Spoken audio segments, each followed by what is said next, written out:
Assalamualaikum warahmatullahi wabarakatuh.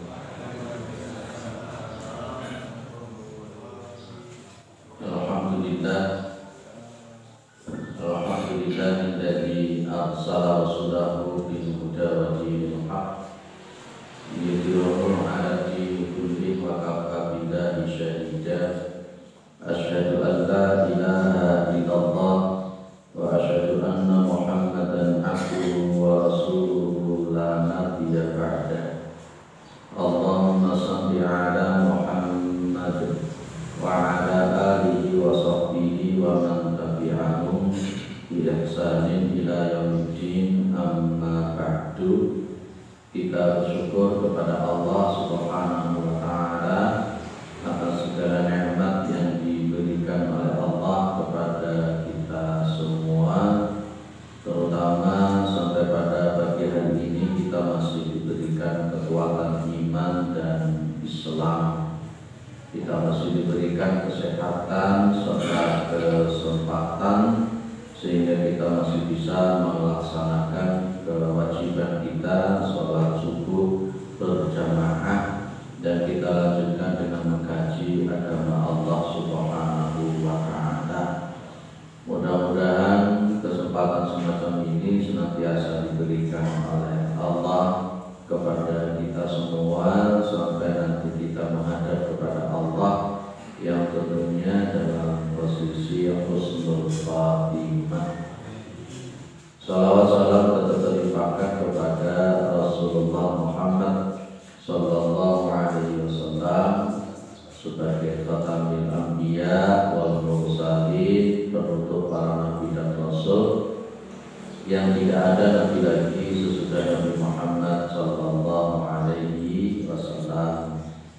Para jemaah yang dimuliakan oleh Allah, di pertemuan 1 bulan yang lalu kita membahas tentang mahabbah. Jadi ada kesyirikan di dalam masalah mahabbah. Kalau untuk orang Islam, orang yang beriman, itu cintanya kepada Allah Subhanahu wa taala. Cintanya kepada Allah melebihi daripada cintanya kepada makhluk, kepada selain Allah. Dan juga kata Nabi, kalau memang kita cintanya itu kepada Allah, maka akan mendapatkan manisnya iman. Baik, pada pertemuan pagi hari ini kita akan bahas tentang masalah khauf. Masalah khauf. Khauf itu adalah rasa takut. Kalau kemarin mahabbah rasa cinta, sekarang khauf. Jadi kalau orang beriman cintanya itu hanya kepada Allah.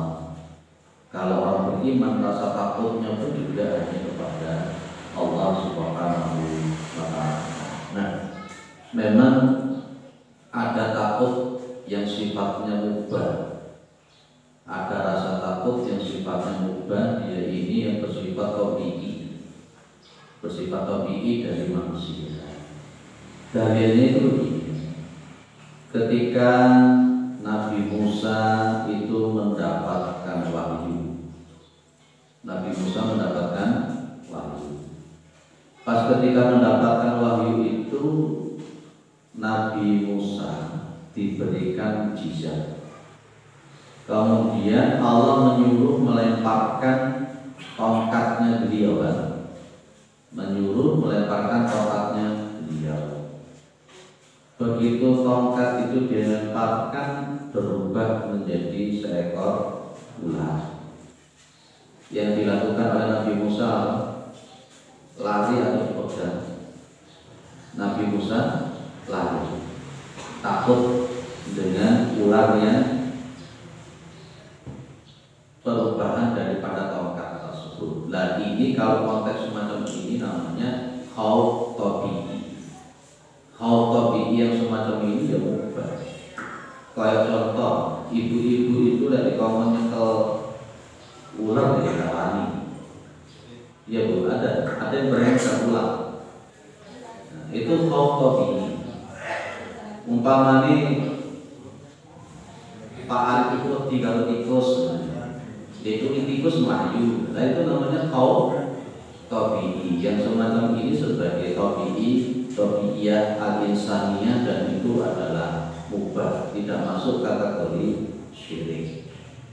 Nah, kita di sini sekarang akan membahas tentang masalah yang kategori menjadi kesyirikan kalau kita lakukan.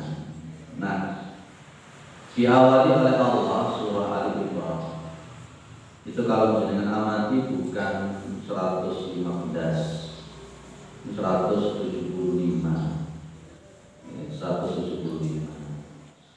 Innama dzalikumus syaitanu yukhawwifu awliya'ahu. Ya, sesungguhnya yang demikian itu kalian ini, syaitan itu menakut-nakuti. Yukhawwifu, menakut-nakuti. Menakut-nakuti siapa? Menakut-nakuti awliya'ahu. Ya, teman-temannya, projo-projonya, bolo-bolonya. Biasanya kan begini, dalam konteks praktek kehidupan kita, takut langganannya habis, akhirnya kemudian tidak sholat subuh. Ini takutnya syirik. Jadi dia jual di pasar, atau begitu ya, jual di pasar. Dia berangkat malam, dan oleh Allah kemudian diuji. Kalau langganannya itu banyaknya datangnya itu pas waktu subuh. Takut rezekinya hilang, takut langganannya hilang, akhirnya dia rela untuk tidak sholat subuh. Lah inilah merupakan was-was, merupakan bisikan-bisikan yukhawwifu awliya'ahu syaitan. Ini kalau jenengan amati munasabah, dulu ada orang-orang Bani Israel itu yang dikutuk menjadi kera. Masih ingat ya cerita itu, Pak? Jadi kalau orang-orang Yahudi itu yang dimuliakan adalah Sabat, hari Sabtu. Orang-orang Nasara itu hari Ahad, kalau kita mengatakan, sementara kita adalah hari Jumat. Ini ada kemiripan-kemiripan nantinya itu. Pada waktu itu Allah menguji pas ketika hari Sabtu. Pas ketika hari Sabtu itu yang namanya ikan di laut itu kan buahnya. Yang namanya ikan di laut itu buahnya. Nah, pas ketika selain hari Sabtu, ikan itu tidak ada. Nah, ini sebagai bentuk ujian dari Allah Subhanahu wa Ta'ala. Nah, ternyata akhirnya kemudian mereka ini melakukan sebuah upaya bagaimana caranya supaya mereka dapat ikan yang banyak. Ini ayatnya.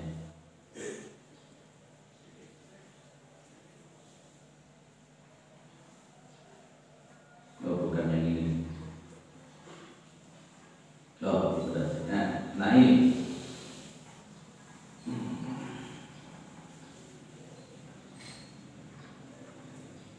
ini adalah ayat yang berkenaan dengan orang-orang yang melakukan upaya. Pada waktu itu memang pekerjaan mereka itu adalah nelayan. Pekerjaan mereka itu adalah nelayan. Dan mereka ini kemudian membuat jaring pada waktu selain hari Sabat. Katakanlah kemudian jaring itu diletakkan pada hari Jumat dan kemudian diambil pada waktu hari Ahad. Ya, kemudian ikan yang mereka dapat itu akhirnya kan banyak sekali. Ini adalah upaya mereka. Dan mereka ini kemudian dikutuk oleh Allah menjadi kera. Al-A'raf 163 dan yang di sini ada lagi. Falamma atau annahu, ya, qulna lahum kunu qiradatan khasi'in. Qiradatan, kirdun itu kan kerak. Ya, kerak. Qiradatan itu kan jamak. Jadi khasi'in mereka dikutuk oleh Allah menjadi kera-kera yang hina. Nah ini kita menasabahkan dengan surah Al-Jumu'ah. Surah Al-Jumu'ah itu idza nudiya lis-sholati min yaumil jumu'ati fas'au ila dzikrillahi wa dzarul bait. Dan ketika diseru itu kan panggilan oleh Allah dengan panggilan-panggilan orang yang beriman, wahai orang-orang beriman apabila diseru pada hari Jumat untuk melakukan sholat Jumat. Maka fas'au ila dzikrillah wa dzarul bait dan tinggalkan jual beli. Kita khawatir kemudian gara-gara kita mencari nafkah, mencari uang, diwaswasi oleh setan, takut rezekinya hilang, akhirnya kemudian kita itu meninggalkan sholat Jumat. Khawatir kita itu juga akan diberikan kutukan oleh Allah Subhanahu wa taala. Kalau orang Bani Israel dulu ya memang saya sepakat dengan para ulama tafsir bahwa memang betul-betul menjadi keras, betul-betul menjadi keras ketika mencari ikan pada waktu saat itu. Lepas ketika kemudian kita takut dengan rezeki kita yang hilang, akhirnya meninggalkan sholat Jumat, meninggalkan sholat subuh. Kira-kira azabnya Allah kepada Bani Israel ini sampai kepada kita begitu. Dan itu loh adalah merupakan waswas setan, iwaswisu fi sudur rinnas, yominan jinnati wan nas. Yang kadang-kadang setan itu juga berbentuk manusia. Nah, Bapak Ibu yang dimuliakan Allah, takut-takut modern ini yang masuk kategori syirik, kategorinya haram. Maka oleh Allah Subhanahu wa taala disebutkan fala taqafu wa taquni in kuntum mu'minin. Jangan sekali-kali kamu takut kepada mereka, ya makhluk, takut sama setan macam-macam, wa taquni dan takutlah kepadaku in kuntum mu'minin jika kalian memang betul-betul beriman. Ya, istilahnya nanti begini Pak. Ada istilah makom asbab, ada istilah makom tajrid. Ya, makom asbab maupun makom tajrid itu masing-masing diperintah oleh Allah untuk dilakukan. Makom asbab itu apa Pak? Makom asbab itu adalah memang kita ini melakukan ikhtiar untuk melakukan sesuatu sehingga kita mendapatkan dengan izin Allah apa yang kita inginkan. Ya, kita melakukan ikhtiar usaha itu berarti kita masuk kategori asbab. Sementara yang namanya tajrid itu berarti pas kita ini memang betul-betul tidak berpikir tentang masalah dunia, betul-betul tidak mencari dunia, fokus untuk beribadah kepada Allah Subhanahu wa taala. Itu tajrid. Ya. Antara asbab dengan tajrid dua-duanya harus jalan. Ketika jenengan jualan bisnis, ini namanya asbab, jenengan melakukan asbab. Tapi begitu ada panggilan idanu dia sholat di yaumil jumu'ah fas'au ila dzikrillahi wa dzarul bait, maka tajridnya yang harus dijalankan, bukan asbabnya. Terpahami maksud saya Pak? Ya, ada orang itu cuma tajrid, tok wiritan, tok ya, doa, tok sholat, tok, tapi kemudian dia tidak melakukan asbab. Orang ini berdosa karena dia tidak melakukan perintah Allah berupa untuk melakukan asbab. Ada orang itu melakukan asbab tok, dan dia kemudian tidak melakukan tajrid. Akhirnya nak pasar dan sholat subuh Jumatan, ya ditinggal sholat lima waktu, ditinggal ngaji, ditinggal hanya gara-gara untuk mencari nafkah, akhirnya tidak pernah ngaji, tidak pernah datang ke masjid. Ini berarti dia hanya asbab. Dia berdosa karena dia telah melakukan pelanggaran, meninggalkan perintahnya Allah berupa ibadah. Nah, ketika kita melakukan asbab itu loh, seringkali setan itu memberikan was-was rasa takut kepada kita. Wedi rezekinya hilang, ya, takut rezekinya hilang. Termasuk nanti akan kita bahas Sehingga akhirnya kita itu lebih memilih ridhonya manusia daripada ridhonya Allah. Karena ada pelanggan itu yang kita ambil. Akhirnya sholat subuhnya hilang. Orang semacam ini akan diambil oleh Allah, dihancurkan, itu akan diruwetkan. Karena memang hadisnya juga ada. Dulu pernah saya sampaikan kalau ada orang itu menatawahinya dunia, barang siapa yang di dalam konteks hamnya, ham itu apa tuh? Ham itu apa? Ada 5. Ada istilah hadis, ada istilah khotir, ada istilah hadisun nafsi, ada istilah ham, dan ada istilah azm. Apa bedanya?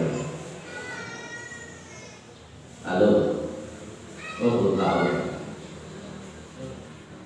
Kalau nanti dia membaca dalam hadis itu ketika ada orang itu dia itu punya ham dan dia kemudian mampu melakukan ham kebaikan tersebut, maka dia dicatat satu kebaikan. Coba kita lihat. Hadis itu adalah lintasan awal di dalam pikiran dan hati kita, melintas. Itu namanya hadis. Jenengan jalan, kemudian lewat di depan masjid kita ini.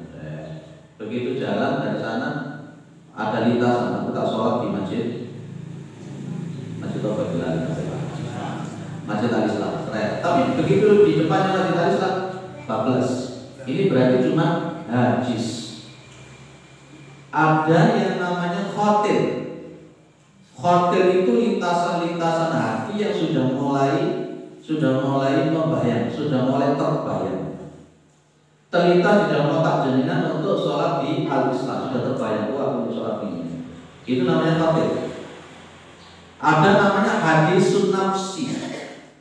Hadisun nafsi itu adalah lintasan-lintasan hati yang sudah mengalir, yang sudah terbayang, dan kemudian muncul dilakukan atau tidak, dilakukan atau tidak, dilakukan atau tidak. Itu namanya hadisun nafsi. Dan kemudian ada namanya ham.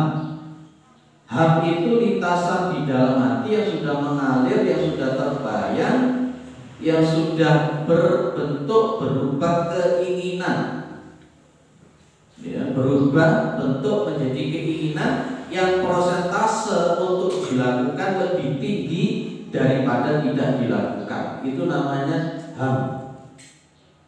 Kalau jenengan itu punya ham, melakukan kebaikan dan kemudian tidak terlakukan kebaikan itu, jenengan dapat pahala.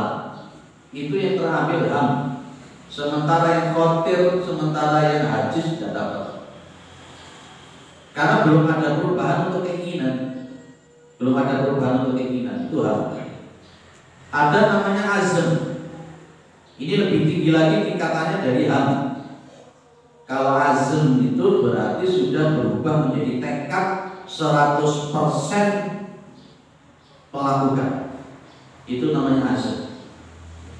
Jenengan tadi datang ke sini itu masuk yang mana? Kalau umpamanya jenengan mengatakan begini, daripada neng omah nganggur, kata apa-apa, aku tak teko nang Al-Islah, tak untuk tak mau pengajian. Itu masuk yang mana? Wah, apa betul maksudnya apa? Aku daripada neng omah nganggur, wis aku tak nang Al-Islah kiai wae. Tak rumah pengajian bapak masuk itu. Ini masuk yang mana? Maksudnya itu masuk yang kategori ham. Jadi kan memang sudah niat dari rumah untuk datang ke sini. Masalahnya kemudian niatnya ngaji dengan niat tidak ngaji itu 50-50 antara tidur dengan ngaji. Yang semacam ini dapat atau enggak pahalanya? Oleh turunnya mulai ngajinya juga. Itu. Lalu Rasulullah mengatakan man abtala hamihi ad-dunya. Barang siapa yang hamnya itu terbanyak dalam kehidupannya. Orang itu di dalam hidupnya hamnya dia di dalam otaknya itu cuma dunia. Maka Allah pun akan memberikan tiga bala. Yang pertama itu ja'alallahu faqrahu baina ainaihi. Allah itu akan menjadikan kefakiran itu di kedua matanya. Artinya orang itu tetap tidak akan pernah bersyukur, selalu merasa kurang. Yang nomor dua, Allah itu akan mencerai beraikan urusan. Ruwet. Ada orang yang sampai berani meninggalkan sholat subuh gara-gara faktor duniawi, sementara faktor duniawi itu bisa ditunda. Kalau ada orang itu bekerja, faktor duniawi sampai meninggalkan majelis taklim yang wajib hukumnya hanya gara-gara untuk mencari dunia yang sementara bisa ditunda, maka orang-orang semacam ini justru urusan dunia akan diruwetkan oleh Allah. Mungkin mobilnya banyak, mungkin rumahnya bagus, tapi hatinya tidak akan pernah tenang, bolak-balik sama Allah Subhanahu wa taala. Dan kemudian dunia itu akan datang kepada dia. Ya, ma'ata bu'atunya ilama kutibalahu. Tidaklah dunia itu datang kepada dia kecuali yang sudah dicatat oleh dia. Nah, itu hati-hati. Ini adalah merupakan was-wasnya setan menakut-nakuti kita. Wis ojo sholat, wis sekolah karena melayu, wis ojo ngaji, wis ini lain. Lah, yang takut-takut model semacam ini hukumnya syirik. Sekarang coba di sini. Nah, hitam. Inna min dhafil yaqini antar do'an nasa bisuktillahi. Sesungguhnya di antara lemahnya keyakinan, lemahnya iman. Saya menerjemahkan lemahnya iman karena dimunasabahkan dalam surah Al-Hujurat ayat 15 itu.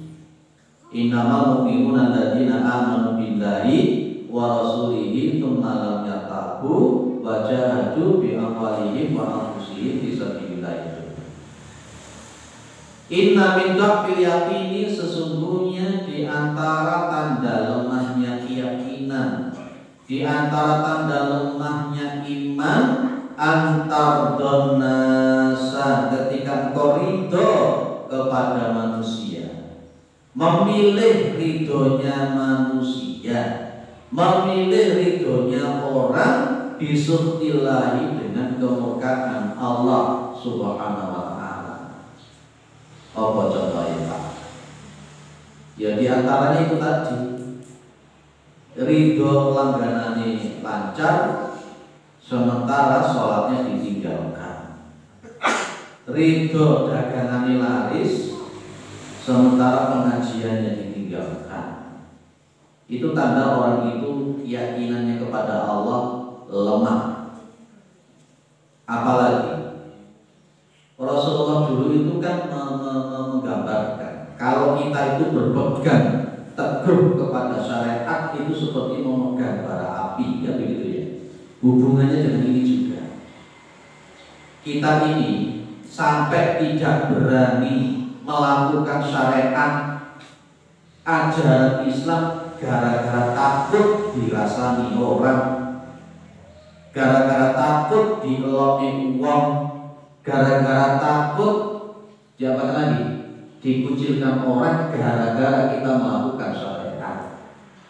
Gak wani jenggoten karena takut diarani radikal, termasuk kan? Iya malah ikut tondo imannya lemah.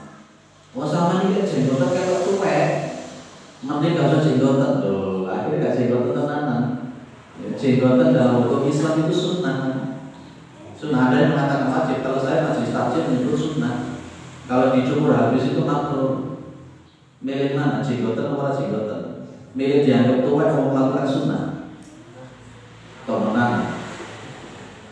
Wedi orang jenggoten kalau wedi dialami tua. Lalu itu diantaranya, di antara lemahnya iman itu yaitu orang lebih memilih ridhonya orang daripada murkanya Allah Subhanahu wa taala. Namanya mati itu dimandikan, dikafani, disolati, dikuburkan, mesti kalau meneh. Iya lah, benar.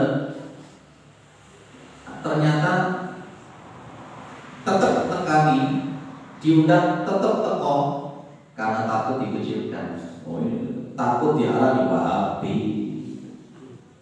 takut diarani Wahabi, takut diarani radikal. Itu tanda bahwa imannya lemah. Kita itu harus punya prinsip. Yang kita takut itu Allah. Itu loh Ali Imran 175. Wa khafuni in kuntum mu'minin. Takut padaku. Ya, jangan takut sama mereka. Jika kalian beriman, ya takut saja kepadaku. Lah ngapain juga kita takut diarani Wahabi, takut diarani radikal, akhirnya kita meninggalkan sunnahnya Nabi, kita akhirnya meninggalkan syariatnya Rasul hanya gara takut diarani, diironi dan sebagainya. Pakai rumus cuek bebas saja, pakai rumus data reken itu aja bebas. Gak datang di undangan yang sebenarnya banyak bid'ahnya, kenapa kita mesti takut? Loh, Masjid Al-Islam ini juga benar-benar diarani masjid radikal juga ya. Iya, masjid kita ini juga diarani masjid radikal juga. Ada yang menyebut masjid Wahabi. Ngapain kita takut juga? Biarin aja. Emang saya Wahabi mau ngapain? Ya, memang saya radikal. Radikal itu ramah terdidik dan berakal. Tapi itu aja guys. Nah itu Pak. Sekarang dengan tak takoni. Ini tenanan ini. Nah, ngomong tenanan malah ini Samsudin.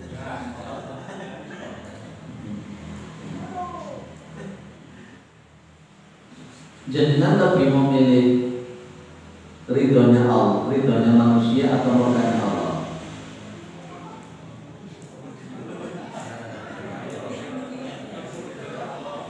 Hah? Klenter jawabannya. Jangan lebih memilih ridhonya Allah atau murkanya Allah? Ridhonya Allah. Berarti kalau jangan antara ridhonya manusia dengan murkanya Allah atau bulian manusia dengan ridhonya Allah, mana yang dipilih? Otomatis memilih ridhonya Allah. Dan ketika jenengan itu memilih ridhonya Allah, di antaranya nanti jenengan akan diuji oleh Allah dengan bulian orang, dengan cacian orang, dengan rasa-rasa orang, tuduhan orang dan sebagainya. Kalau jenengan ternyata hanyut dengan meninggalkan ridhonya Allah, dengan meninggalkan syariat, lebih memilih ridhonya manusia, itu jenengan perlu dipertanyakan imannya itu. Lalu banyak yang sudah melakukan kebanyakan yang terjadi di masyarakat ikut arus kepada sesuatu yang sebenarnya dimurkai oleh Allah hanya karena takut kepada manusia. Jadi ustaz, jadi kiai kalau kelangan jamaah, wedi kelangan jamaah, akhirnya tidak berani mengungkapkan yang benar. Kalau saya bebas, efek saya, resiko saya gak diundang maneh, menurut kalau saya. Kalau yang semacam ini kan memang harus disampaikan. Ayat Al-Quran kok disampaikan. Ya takutnya itu, jadi maka posisinya kita itu syirik dalam rasa takut itu ya modelnya menurut Pak. Nah, clear ya? Lanjut. Ya, saya kira-kira imannya jenengan itu kuat atau turun. Mesti nekani undangan-undangan yang penuh dengan bid'ah hanya gara-gara alasan dakwah struktural atau dakwah kultural, padahal orang dakwah kultural itu. Sekolah untuk malah mengaji di bubar kalau kencang susah dengan. Lanjut. Wa antahmadahum ala rizqillahi wa antazumnahum ala ma lam yu'tikallah. Masya Allah. Ini pun juga masuk lemahnya iman. Dan ketika Anda itu memuji mereka manusia, ala rizqillah, atas rizkinya Allah Subhanahu wa taala. Lo maksudnya begini. Kita ini Pak, kalau mendapatkan nikmat Ibu, seringkali yang tampak itu makhluknya, bukan pemberi rezekinya. Contohnya Qarun. Qarun itu kaya, Qarun itu sugih, luar biasa. Tapi yang tampak oleh Qarun itu ilmu. Dia mengatakan innama utituhu ala ilmin indi. Ya, saya bisa kaya, saya bisa sugih, saya bisa sukses karena saya itu punya ilmu. Syirik model begini. Akhirnya Allah itu waqasabnahu wa bidarihi al-ardh, dan kami itu benamkan ya Qarun dan rumahnya itu ke dalam bumi. Kita itu seringkali melakukan ini. Weh, anakmu pinter remik terus, jangan bilang siapa dulu bapaknya, siapa dulu ibunya. Sing ketok bapake, sing ketok ibuke, bukan Allah. Padahal la haula wala quwata illa billah. Dulu sudah saya berikan qaidah, para ulama mengatakan ma yakunu billahi la yakunu wa ma la yakunu lillahi la yanfa'u wa la yadur. Sesuatu itu kalau tidak dengan izin Allah dia tidak akan terjadi. Dan sesuatu itu kalau dilakukan tanpa karena Allah, maka dia itu tidak akan bermanfaat dan juga tidak akan langgeng. Jenengan munasabahkan di dalam surah An-Nasr ayat yang terakhir itu fasabbih bihamdi rabbika wastaghfir. Kemenangan yang luar biasa yang diberikan oleh Allah kepada Nabi Muhammad. Kemenangan menaklukkan Mekah dan orang-orang berbondong-bondong masuk Islam. Kesuksesan yang luar biasa, tapi malah justru Nabi disuruh istighfar. Apa hubungannya antara kesuksesan dengan istighfar? Ibu, jenengan kalau dapat nikmat itu mengucapkan alhamdulillah atau mengucapkan astagfirullah. Kenapa tidak menambah dengan astagfirullah? Padahal perintahnya begitu. Fasabbih bihamdi rabbika. Kenapa jangan tidak ikut istighfar sekalian? Karakter dasarnya orang itu kalau dia itu dapat nikmat dia lali. Dia orang elit. Yang tampak adalah egonya. Yang tampak adalah akunya. Loh aku ini sukses kalau aku kerja ini itu kan. Itu karakternya orang yang berdosa. Lalu aku sugih orang aku yo sikil dari rai dari sikil Allah hilang. Sikil atau sikil kalau rai. Makanya itulah dalam surah An-Nasr Kanjeng Nabi disuruh istighfar. Maka surah An-Nasr itu diawali dengan idza jaa nasrullah, apabila pertolongan Allah itu datang. Rasulullah diingatkan bahwa kemenangan Fathu Makkah, kesuksesan yang besar itu tidak akan terjadi kalau tidak ditolong oleh Allah. Itu loh Pak maksudnya. Makanya di sini wa tahmadahum ala rizqillah, ketika engkau memuji makhluk atas rezekinya Allah, sehingga kok makhluknya bukan Allahnya. Jangan punya mobil, punya sepeda, punya rumah, itu kalau Allah tidak mengizinkan tidak punya dia. Ya, nah, jangan jadi orang syirik, jangan jadi orang yang menyekutukan Allah dalam masalah ini. Dan termasuk akhirnya jenengan itu punya rasa takut kalau jenengan itu tidak melakukan upaya-upaya, usaha-usaha sampai akhirnya meninggalkan syariat itu tadi. Loh ini sudah syirik lagi sudah. Lihat bro. Kira-kira jenengan dekat kerja itu mana orang?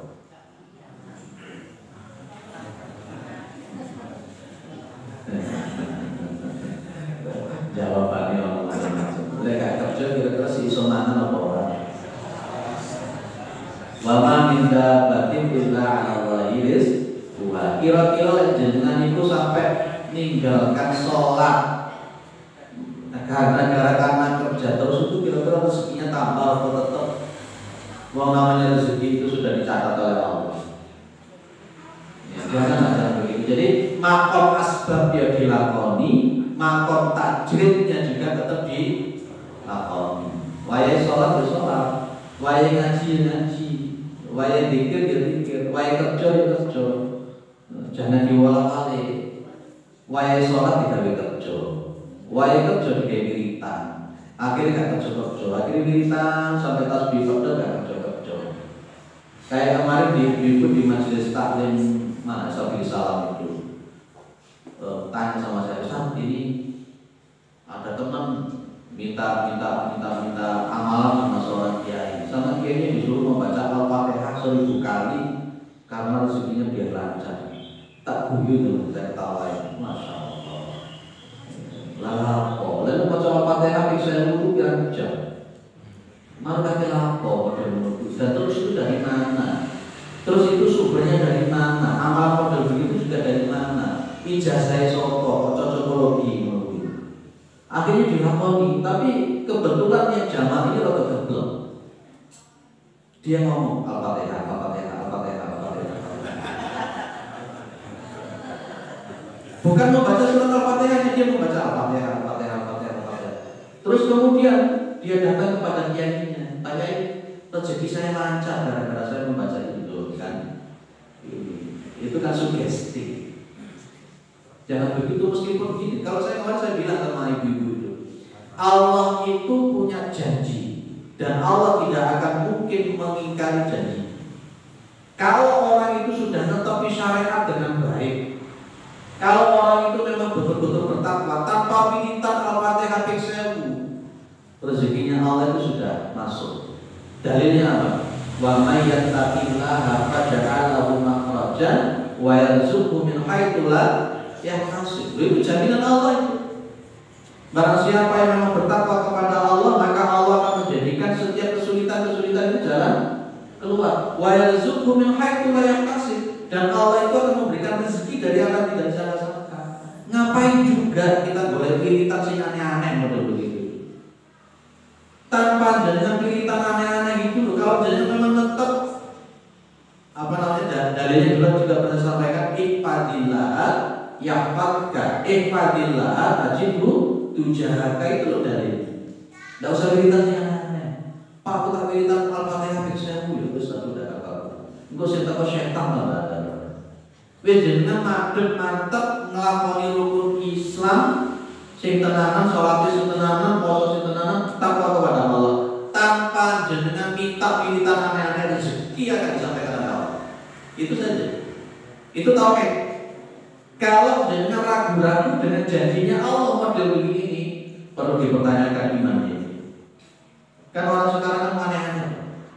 Lah, ternyata orang yang melakukan mirip-mirip model begitu itu rasa sholat kadang-kadang.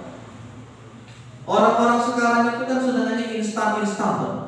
Wirid sak ini berangeu di ini, tapi dia tidak melakukan syariat itu dengan baik. Ngaji dia bolong-bolong, sholat dia bolong-bolong, tahajud dia orang tahu. Itu kan mereka minta instan. Ada yang lari ke Batu Ampar sana ke Madura, pulang di bawah bukawan ini buntelah, di bawah ini jimat, ini mereka bikin itu ini lancar, astagfirullah. Itu berarti tidak yakin dengan janjinya Allah. Clear? Lanjut. Jadi jangan takut orang Saudi. La tahzan innallaha ma'ana. Itu loh. Ya, selama ini yang jangan takutkan itu apa? Pak, aku kok ngaji gak jauh sarapan, begini dikit sarapan. Ya, sudahlah, jalan. Nah, ada yang diskusikan, singkat-singkat saja.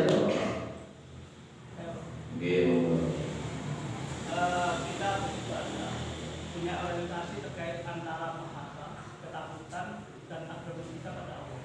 Sedangkan mahabbah bercontoh pada kisahnya Nabi Yusuf, di mana Khotidah yang betul mencintai Yusuf sampai-sampai dia mengorbankan kecantikannya, bergender kekayaannya, karena dia merasa dalam hubungan dari Allah, di mana dia jelek, dia cantik, dia jadi muda, bukan dia bisa melihat, Artinya kenikmatan itu dia menjadi dia mahabbah sampai malam pertama dia lewatkan dengan Nabi Yusuf. Sedangkan ketakutan juga. Dan untuk ini orientasi mana yang mungkin lebih presentasi lebih afdol, karena kita melaksanakan mungkin juga karena mahabbah juga sedikit kurang karena tidak pekannya terhadap nikmat Allah yang kita peroleh. Terus kita melakukan karena ketakutan, juga karena agreement terhadap Al-A'raf 172. Gitu. Itu gimana? Kalau kita ternyata presentasinya lebih dari Al-A'raf 172 karena ada agreement dengan Allah itu. Mahabbah sama khauf sama-sama dijalankan. Jangan coba sama seseorang, coba ada nggak rasa takut untuk ditinggalkan? Jangan cinta pol, namanya cinta itu kan ada 4. Dan jenis orang cinta itu 1, senangannya menyebut-nyebut orang yang dicintai. Yang kedua, diantaranya kalau orang itu sudah betul-betul mencintai, maka dia itu akan mau melakukan apapun yang diinginkan oleh orang yang kita cintai. Yang ketiga itu ingin ketemu terus. Kemudian yang nomor 4, dia akan merasakan nikmat ketika dia sudah bertemu dengan orang yang dicintai. Di sini kalau ketika jenengan sudah merasakan ini, maka jenengan pasti akan muncul khauf juga. Khauf apa? Khauf gak pernah ketemu sama dia, takut kalau ditinggalkan, takut tidak bisa membahagiakan dia. Loh, jadi khauf sama mahabbah ini jalan bareng-bareng. Jenengan cinta kepada Allah, jenengan ingat Allah, kepingin selalu ketemu sama Allah, jenengan enjoy ketika berduaan dengan Allah, yang jenengan sebut selalu Allah, Allah, Allah. Karena saking cintanya jenengan kepada Allah, jenengan takut kalau Allah itu murka kepada jenengan. Jenengan takut kalau Allah itu meninggalkan jenengan. Nah itu jalan bareng-bareng. Itu gimana? Dua-duanya sudah ada pada jenengan, insya Allah. Nah, jadi khauf sama mahabbah jalan. Ditambah lagi ada roja. Roja itu mengharap. Jenengan cinta betul sama seseorang. Di situ juga ada roja. Harapan apa? Harapan supaya orang yang jenengan cintai tetap mencintai jenengan juga, tetap mau menemani jenengan juga. Nah, terus tiga-tiganya bersatu dalam. Mana yang harus kita lakukan lebih tinggi? Kita ini, Pak, sok-sokan bilang mahabbah. Sementara kita tidak paham apa betul itu nama mahabbah kepada Allah. Ataukah sebenarnya kita itu mendekat kepada Allah itu mahabbahnya bukan kepada Allah, tapi mahabbahnya karena ini rezekinya dilancarkan oleh Allah. Akhirnya mau coba supaya suki, lalu berarti bukan mahabbahnya kepada Allah, tapi faktor duit, faktor dunia. Itu padahal kita sudah 24 jam tiap detik oleh Allah diberi. Lalu bila ibadah sih orientasinya dunia, lucu orang begini. Kau tidak pernah bersyukur. Akhirnya berdoa bukan meminta tapi memaksa. Jadi aku macam Fatihah bisa supaya ini itu kok gitu. Bila tahu kita sebenarnya, gitu. Jadi kau sama mahabbah itu jalan bareng. Ada yang lain? Gitu. Dalam?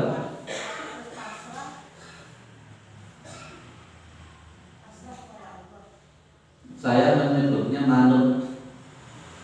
Inti daripada tauhid itu manut.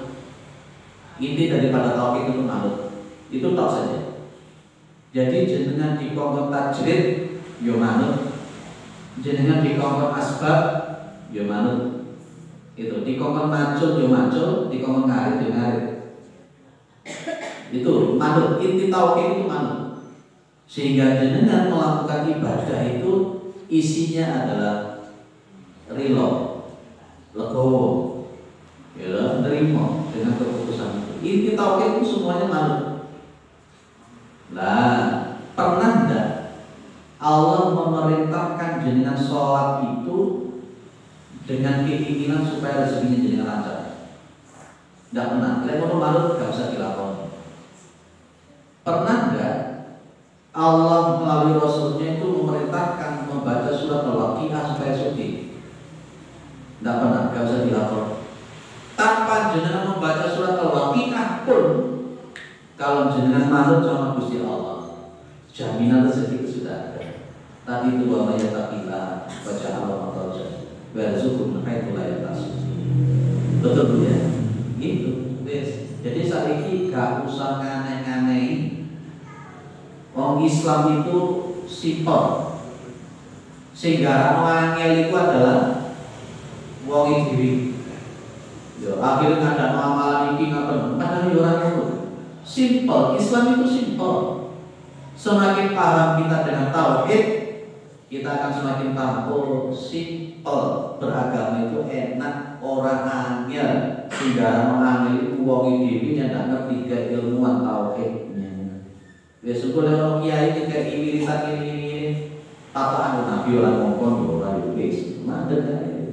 Apa maneh maca ping 4000, 400, 404. Percaya enggak ini nyuruh nabi? Saya sama sekali tidak percaya. Katanya mimpi ya suara percaya biasa. Nah, itu sekarang banyak uskun. Ustaz Jokun. Itu ya Bu ya. Jadi intinya adalah manut. Wes manut saja sama Allah. Cukup? Sebut ditakoni ini ngomong ngaji ini kan jawab manut. Itu aja. Wis ora usah wedi. Allah itu Maha Ar-Razzaq, Maha memberikan rezeki. Allah itu adalah Al-Wahhab yang Maha memberi. Allah itu Ar-Rahman, Allah itu Ar-Rahim, Maha Pengasih, Maha Penyayang. Allah itu Al-Wadud yang Maha mencintai. Allah itu Al-Qadir yang Maha menentukan. Allah itu Al-Muqtadir yang Maha menentukan. Terus itu aja baik. Yang Maha menentukan itu Allah. Manut lakonon syariat, jauhi larangan, sudah dijamin sama Allah SWT. Clear? Yes. Engkau kalau ada zaman sini yang pilih tangannya ngomong aku. Baik. Subhanallahumma wa bihamdika, asyhadu an la ilaha illa anta astaghfiruka wa atubu ilaik. Assalamualaikum warahmatullahi wabarakatuh. Waalaikumsalam warahmatullahi wabarakatuh.